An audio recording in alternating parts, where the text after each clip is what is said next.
You've been lied to about black barbershops. For centuries, you were told they were just places to cut hair, but hidden in those chairs were secrets, plans of freedom, schools in disguise, banks built in silence, and revolutions whispered blade to blade. So ask yourself, if barbershops were only about hair, why did America fear what was happening inside them?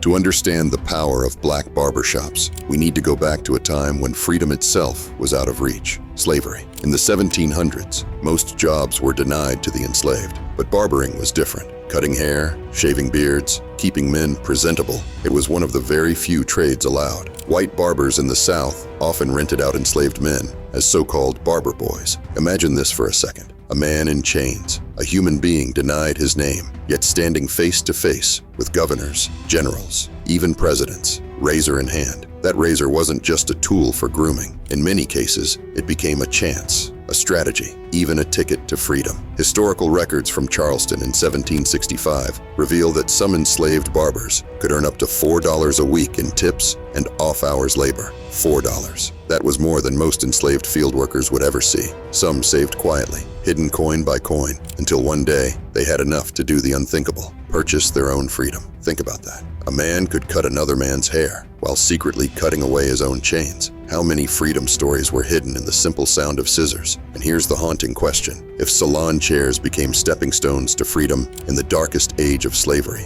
why didn't America ever want us to know that? Could it be that even the smallest acts of independence, a trade, a razor, a few tips, were considered dangerous? Dangerous not because of what they were, but because of what they meant. Now, here's where the story takes an unexpected turn. By the mid-17th century, laws like the South Carolina Negro Act of 1740 were designed to crush every single avenue of black freedom. Enslaved Africans and free blacks were banned from learning to read. Large gatherings were outlawed. Churches and secret schools were constantly watched. If too many black men stood in the street, militia could break it up in seconds. But there was one place overlooked, one place that white society underestimated: the barbershop. A haircut, after all, didn't look like rebellion. Razors and scissors seemed harmless. Yet behind those chairs, a new kind of battlefield was forming. Think of it. Men entered to get a shave, but what was really exchanged? News from the North, word of political speeches, directions for the Underground Railroad, even secret lessons in literacy whispered, while clippers buzzed. These weren't just barbershops, they were classrooms of survival. By the early 1800s, in cities like Philadelphia, Richmond, and Charleston, barbershops became the one public space where black men could gather without suspicion. They talked, they organized, they strategized. You couldn't hold a political rally, but you could sit in a shop and quietly plot freedom. In fact, several newspapers of the time complained about what was being said in black barbershops, proof that the authorities feared something was brewing inside. So let's ask the question history rarely raises. Why did these shops remain untouched when everything else was banned? Did white lawmakers truly believe barbers posed no threat? Or did they simply not want to admit that some of the greatest seeds of freedom, which would one day shake the foundation of America, were being planted in the hum of barbers' clippers, a razor, a chair, and quiet conversations? That was all it took to turn a haircut into an act of resistance. By now, you see that barbershops were far more than shops. But history becomes unforgettable when we put names and faces to it. So let me introduce you to one of the first icons of the trade, John Hope, known as Barber Caesar. Born into slavery, Caesar didn't accept the limits placed on him. His hands, his skill with the razor, gave him unique access to powerful circles. He shaved merchants, colonial leaders, even soldiers. But he wasn't just cutting hair. He was quietly cutting his own path toward freedom. Eventually, Caesar purchased his freedom, something unthinkable for most enslaved people of his time. Now here's where his story gets even more extraordinary. At the height of the Revolutionary War, Caesar did something radical. He spoke out publicly against the British occupation.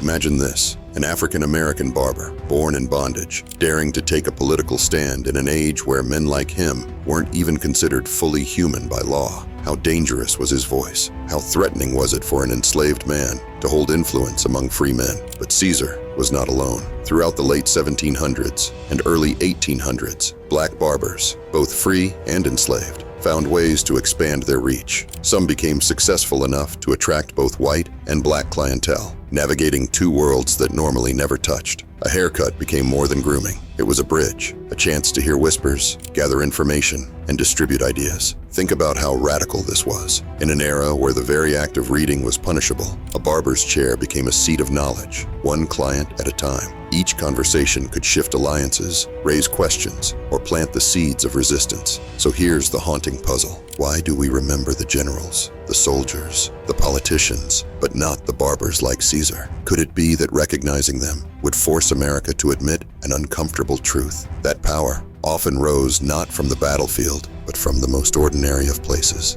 a razor, a chair, and a man who refused to be silent. If Chapter 3 showed us the power of individual barbers like Caesar, Chapter 4 takes us deeper into the hidden networks that turned simple barbershops into centers of education and resistance. Remember, by the early 1800s, laws across the South made it illegal for enslaved and even many free black people to learn to read or write. Why? Because literacy was power. Words could spread ideas, ideas could spark rebellion, and rebellion could topple the system. That's why reading a book could be punished as harshly as attempting escape. But here's where the story becomes remarkable. Barbershops quietly defied those laws. In the back rooms of some shops, literacy was taught in whispers. A barber would teach a trusted apprentice how to form letters, sounding them out while scissors clicked in the front room. Some enslaved barbers brought knowledge from one plantation to another. That knowledge spread not just like rumors, but like fire. And it didn't stop at literacy. By the 1830s, barbershops in northern states became part of the Underground Railroad itself. Fugitive slaves found employment in these shops as assistants, apprentices, or bootblacks. They'd sweep the floor one evening, and by the next week, they had disappeared, quietly moved further north toward freedom. Reports show that in cities like Boston, Detroit, and Cincinnati, local abolitionists relied on black barbers for intelligence. Who had crossed the river? Where could a safe house be found? Messages were passed not in letters, but in coded words during a shave. A question about travel north might not mean business or family. It could mean escape. Think about the risk. If discovered, these barbers faced not just the loss of their shops, but imprisonment, violence, even death. And yet, they dared to continue. Why? Because they understood one thing. Freedom could start with education, and survival could depend on resistance built behind closed doors. Here's the question that lingers. How many men and women walked free because of conversations that began in these shops? And how many revolutions in thought were born in the hum of clippers, hidden from the eyes of authorities who thought they were just hearing the sound of a haircut? Up to this point, we've seen barbers as survivors, educators, and quiet resistors. But now, the story escalates. By the mid-1800s, some black barbers were no longer just cutting hair. They were building empires, and using those empires as weapons against slavery itself. One of the most powerful examples is William C. Goodrich of York, Pennsylvania. Born into slavery in 1806, Goodrich started his career with the tools of a barber. To most white men of the time, he was invisible, a servant with razors and towels. But behind the chair, he was transforming. Within a few years, he opened his own barbershop, then expanded into multiple businesses: real estate, railroads, and even a photography studio. Here's the part textbooks don't tell. Goodrich wasn't just an entrepreneur. His rail businesses became crucial stations of the Underground Railroad. He literally built false compartments into his railroad cars so that enslaved men and women could hide from slave catchers and be transported to freedom. Imagine that. What looked like an ordinary train was, in truth, a moving sanctuary. But Goodrich's courage had a cost. Federal marshals raided his property. He faced harassment, intimidation, and threats of violence. Still, he refused to stop. Why? Because for him, success wasn't just about wealth. It was about breaking the very system that enslaved him. And he wasn't alone. Across the country, black barbers were quietly rising as abolitionist leaders. Their shops funded anti-slavery newspapers. Their profits supported schools and churches. They smuggled both money and messages through their networks. Think about how incredible this is. Men trained to shave and groom became businessmen, investors, strategists, and revolutionaries. They turned the profits from razors and scissors into ammunition for freedom. Now pause for a moment and ask yourself, why don't our history books honor Goodrich the way they honor white industrialists of his time? Could it be that his story, and others like his, shattered a narrative America wanted to preserve? That even with every chain and every restriction, black ambition could not be stopped? In the quiet hum of a barbershop, the sharpening of a blade sounded harmless, but in reality, it was the sharpening of a movement. And leaders like Goodrich proved that even the simplest trade could strike terror into the heart of slavery. By the mid-1800s, the barbershop had become far more than a community hub. It was a nerve center, a disguised command post for one of the most dangerous and daring movements in American history, the abolitionist struggle. Let's start in Philadelphia, a city already pulsing with abolitionist energy. Here lived Joseph Casey, a black barber who rose to astonishing wealth. In an era where most African Americans were systematically denied property, education, and status, Cassie not only prospered, he became one of the richest black men in America. How? Through his barbershop business. But what did he do with that wealth? He channeled it into something revolutionary. Cassie became a financier for higher education, supporting the very foundation of what would become the first historically black colleges and universities. Think about that. Money earned from a razor's edge funding institutions that would prepare future black leaders for generations. Move north to Portland, Maine. Here we find John J. Minor, a barber whose shop doubled as a literal refuge. Fugitive slaves escaping through the Underground Railroad found shelter between his walls. By day, he cut hair. By night, he sheltered human beings running for their lives. If discovered,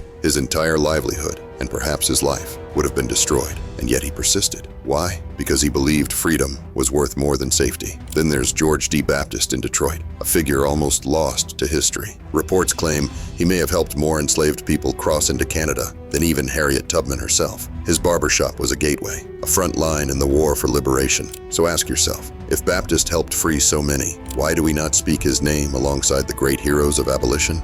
Could it be that America preferred a single heroic figure like Tubman, rather than admitting that hundreds of black entrepreneurs, barbers included, were part of an organized, collective resistance? The reality is clear. These barbershops weren't businesses. They were banks funding liberation. They were printing presses without ink. They were safe houses without signs. And here's the chilling irony. While many white abolitionists were celebrated for their speeches, black barbers quietly risked everything in the shadows, unarmed and unseen, wielding nothing but razors, commerce, and courage. Authorities knew something was happening. Newspapers of the 1840s even warned that black barbers were agitators, fueling abolitionist sentiment. But they rarely cracked down. Why? Perhaps because acknowledging the danger meant admitting the truth, that a working man, a barber, could wield more influence than the politicians debating slavery in halls of Congress. Pause and imagine this. A client sits in the chair, a respected white merchant. He asks casually about the weather, but between the barber's hands and the mirror, coded words are exchanged. Directions, times, escape routes.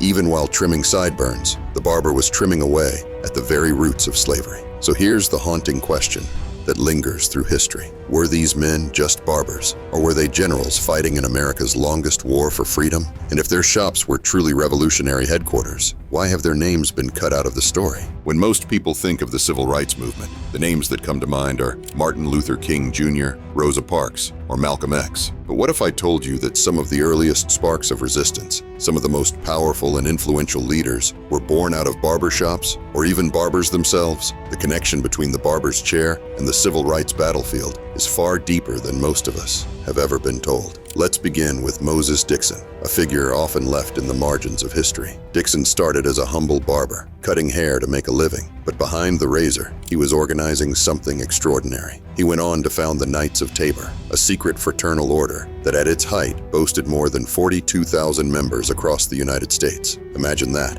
42,000 black men united in a covert network, strategizing under the radar of white supremacy. Their mission? To build strength, protect their people, and prepare for the very real possibility of armed revolt if needed. This wasn't just a friendly brotherhood. It was a hidden army, birthed from the roots of a barber's hands. And Dixon wasn't alone. Fast forward to the mid-20th century. One of the unsung architects of the civil rights era was Dr. T.R. M. Howard, the son of a barber. His journey tells us something profound. From those humble roots, he rose to become a physician, entrepreneur, and political organizer. But his barber's legacy stayed in his DNA, building, mentoring, passing down knowledge, and creating safe spaces for his people. Howard used his wealth and influence to found hospitals for black communities that were denied care elsewhere, and he became a mentor to none other than Medgar Evers and Fannie Lou Hamer, two names etched in the stone of the movement. Pause and reflect on that. Without the guidance of a barber's son, would these leaders have had the same foundation, the same mentorship, the same platform to grow? Could it be that the wisdom passed from the barber's chair became the DNA of civil rights leadership itself? Then comes John Merrick, another barber who transformed his trade into something monumental. Starting out cutting hair in North Carolina, Merrick refused to stop at mere survival. He went on to co-found the North Carolina Mutual Life Insurance Company, which became the largest black-owned business of its kind in America. Why does that matter? Because financial independence was a weapon in the fight for dignity and equality. Merrick's company played a critical role in Durham's Black Wall Street, a district that gave African Americans economic power at a time when the system was designed to keep them powerless. Think about it this way. While marches and protests made headlines, it was economic engines like Merrick's that sustained the backbone of the struggle. Could the civil rights movement have endured without these hidden figures, financing, employing, and protecting their own people? And this is where the thread becomes undeniable. Barbershops themselves, those buzzing chairs, mirrors, and conversations, were more than safe havens by the 1950s and 1960s. They were headquarters of debate, political planning, and cultural identity. In Mississippi, Alabama, Chicago, and Detroit, if you wanted to know what the community thought, you didn't read the newspaper. You went to the barbershop. Ministers, activists, students, and neighbors alike sat in those chairs, hearing and sharing the strategies that would soon become marches, boycotts, and sit-ins. Civil rights historians often ask, where were the meeting places? The answer again and again is the barbershop. In barbershops, leaders could speak freely without fear of government spies or intimidation, as easily as they might in churches or public meetings. The barbershop was already a protected space, encoded into the rhythm of community life. Its secrecy wasn't designed. The culture itself made it one. Now, let me plant another question. Why do we not recognize these spaces, alongside churches, as pillars of the civil rights movement? Is it because a simple barbershop doesn't fit the grand narrative of heroic speeches and marches on Washington? Or is it because, once again, America underestimated the power of ordinary black men to build extraordinary resistance? And here lies the shocking truth. Without Barbara Dixon's Knights of Tabor, there wouldn't be the same networks of strength. Without Merrick's financial empire, Black Wall Street in Durham would never have existed to fund advancement. Without Dr. Howard's mentorship, Medgar Evers may not have become the leader who gave his life for the cause.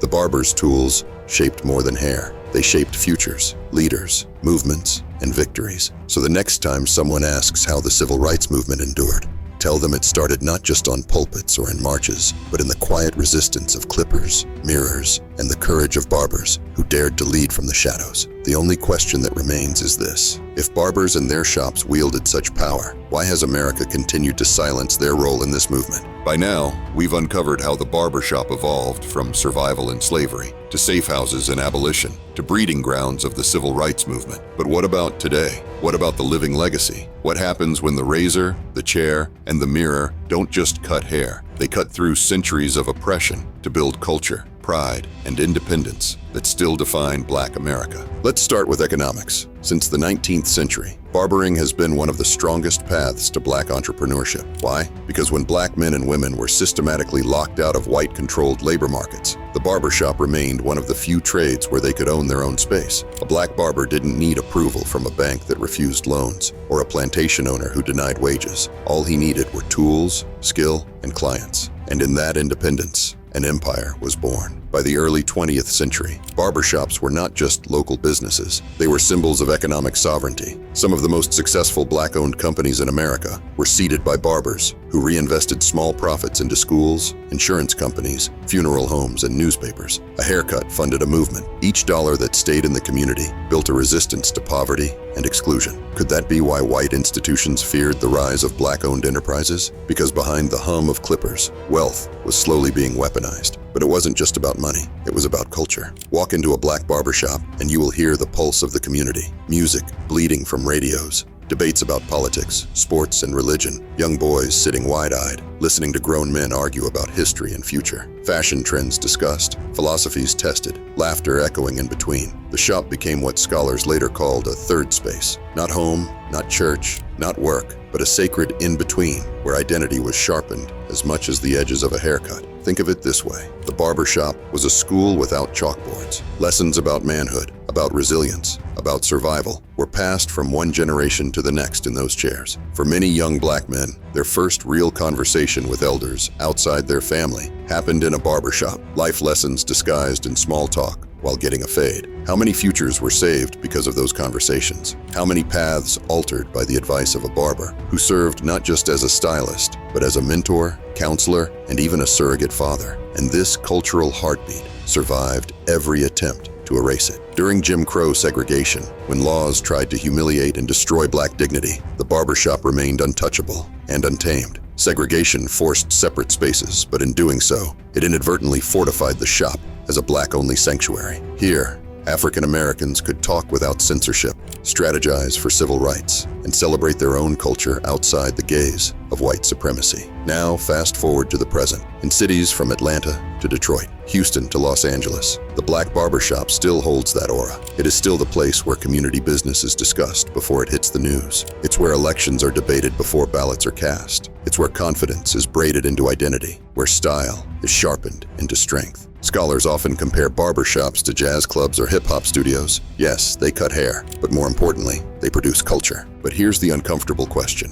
What dangers threaten them now? Gentrification forces small, black-owned shops out of neighborhoods. Chains and franchises erode the independent spirit of ownership. State laws regulating licenses sometimes create barriers that hit minority communities hardest. If barbering once bought freedom and fueled resistance, what happens if that independence is lost in the modern era? And more chilling still, what happens when the younger generation no longer sees the shop as sacred? Because the truth is, the barbershop is more than a business, more than culture. It is a living archive. Every conversation recorded in memory, every shared story passed down like scripture, every laugh, every argument. It all forms a fabric handed to future generations. Without it, the Black community risks losing not just haircuts, but heritage. So pause and think. If Barber Caesar, William Goodrich, Joseph Cassie, John Merrick, and so many others built entire legacies with razors and courage, what will be built in the next 50 years from those same chairs? Will these shops thrive as citadels of independence, or will they vanish under the pressures of the modern system?